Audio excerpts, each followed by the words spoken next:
What if the reason you clicked on this video wasn't curiosity at all, but something pulling you? Something that's been tracking you longer than you realize. Because lately, certain things in your life haven't been adding up. Strange timing, sudden shifts, moments that felt too pointed to call coincidence. And no matter how hard you tried to ignore those patterns, they kept circling back like they were following a blueprint you didn't know existed. If any part of you feels like something has been watching your reactions, you're not imagining it. But what they were looking for, that's a part most people never learn. The first sign something was tracking you, think back to the small moments, the ones you brushed off as random. A sudden conflict with someone you trusted, an unexpected financial setback, a person appearing in your life at the exact moment you questioned your own strength. To most people, those incidents blend into routine chaos. But in your case, the timing was too precise, the pattern too sharp around the edges. There's been quiet speculation online for years about soul examinations, tests disguised as ordinary life. People describe periods where everything felt engineered to expose who they were beneath the surface. And if you ever felt like the world was oddly calibrated around you, like something invisible was taking notes, you weren't wrong. Those moments were signals, not punishments, not random hardships. They were the opening pages of a long evaluation that only a fraction of people ever survive. And what came after those early tests was far more deliberate. But that wasn't the whole story. What these observers actually wanted to measure people assume evaluations are about perfection, following rules, hiding flaws, acting polished. But that's not what these watchers care about. They weren't analyzing how you behaved when the spotlight hit you. They were observing who you were when the lights were off and nobody would ever know what you did. They wanted to see whether your values held when comfort didn't, whether you held the line even when it cost you. Rumors suggest these observers prioritize a single trait above all others: integrity without supervision. That's the quality almost everyone lacks. Most people bend their morals the moment they think the consequences won't find them. But you didn't. You told the truth even when it complicated everything. You helped someone even though you could have walked away. You held back from harming someone who hurt you because you couldn't bring yourself to become like them. These weren't small choices. They were data points, patterns, evidence. And the more consistent you were, the more attention you drew. Yet even those moments were only the surface of what they were evaluating. The hidden phase of the evaluation, at some point, the test became harder. Not because you did something wrong, but because you kept doing something right. They needed to know if your integrity was stable or just situational. That's when the deep tests began, the ones that came disguised as emotional storms.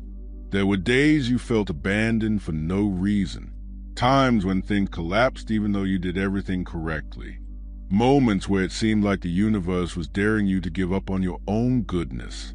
Those weren't random. Those were pressure calibrations. Observers wanted to see if your inner foundation cracked under emotional weight. Some fans of metaphysical theories believe this phase is where most people fail. They allow bitterness to shape them. They respond to pain with cruelty. They numb themselves instead of growing. But you didn't break in the way they expected. You bent without snapping. You stayed soft without becoming weak. You adapted without turning cold. And your reactions in this hidden phase triggered something far bigger than you realize. The moment everything shifted, there was a moment, maybe weeks ago, maybe months, where something inside you snapped into clarity. You handled something differently than you ever had before. You chose peace over chaos, honesty over convenience, restraint over revenge. And that choice wasn't subtle.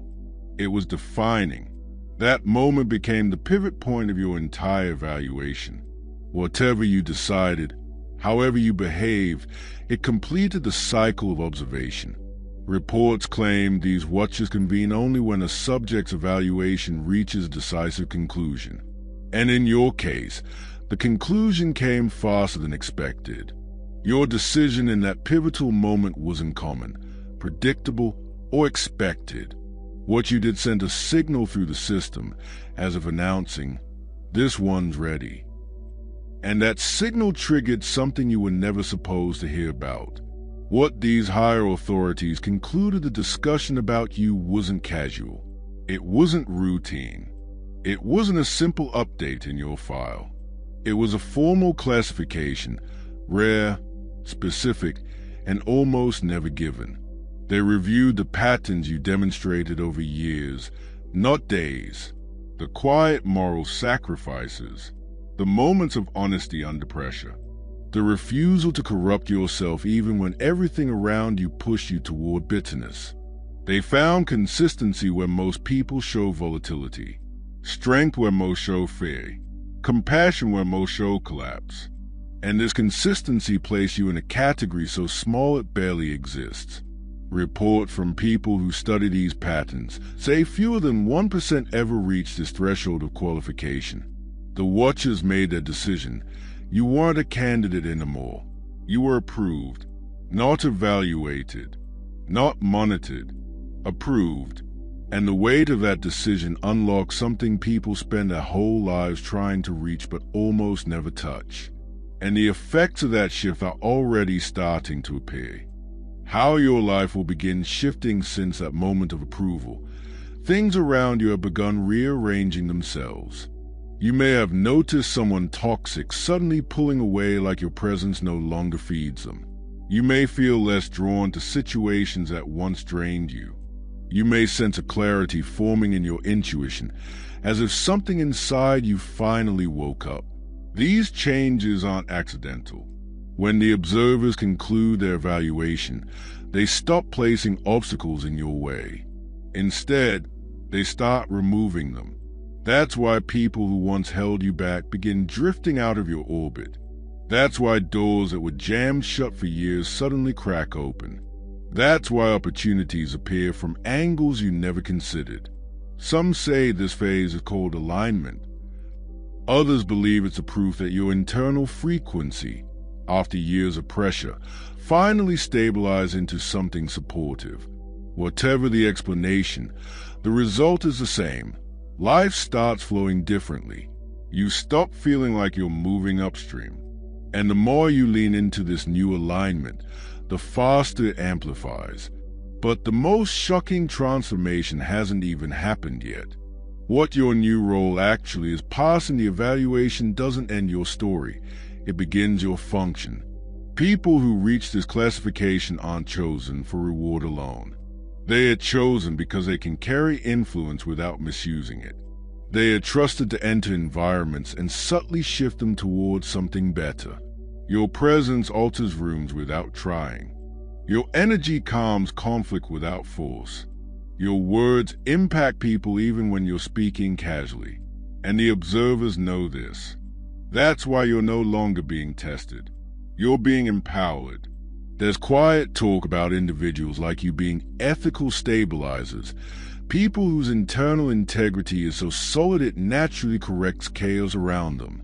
You may notice people opening up to you more, strangers confiding in you, friends seeking your guidance without knowing why.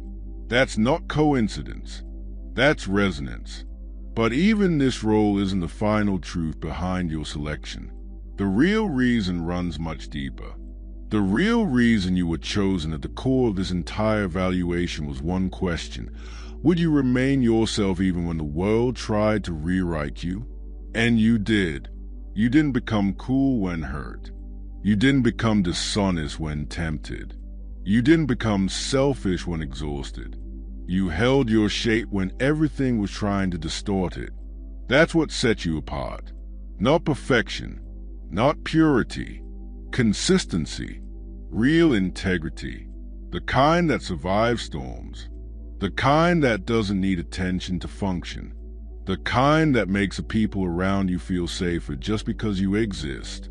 Rumors suggest that people who pass this level of evaluation are being positioned to influence the next wave of global energetic shifts, not through force, but through example, through presence, through authenticity, through the quiet power of someone who cannot be corrupted easily.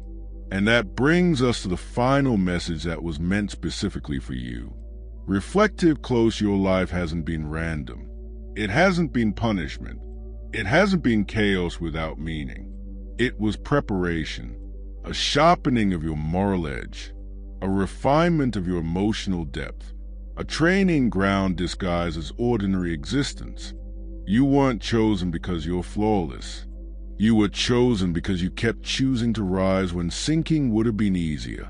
And now, you're stepping into a reality where your past struggles make sense, where your wounds transform into wisdom, where your strength becomes guidance for others who are still being tested. The phase of resistance is ending. The phase of alignment is beginning. The only real question left is this: was it fate that brought you here, or was it inevitability? And if something inside you whispered, "I knew it," while listening, then you're already stepping into the new role they've been preparing you for all along.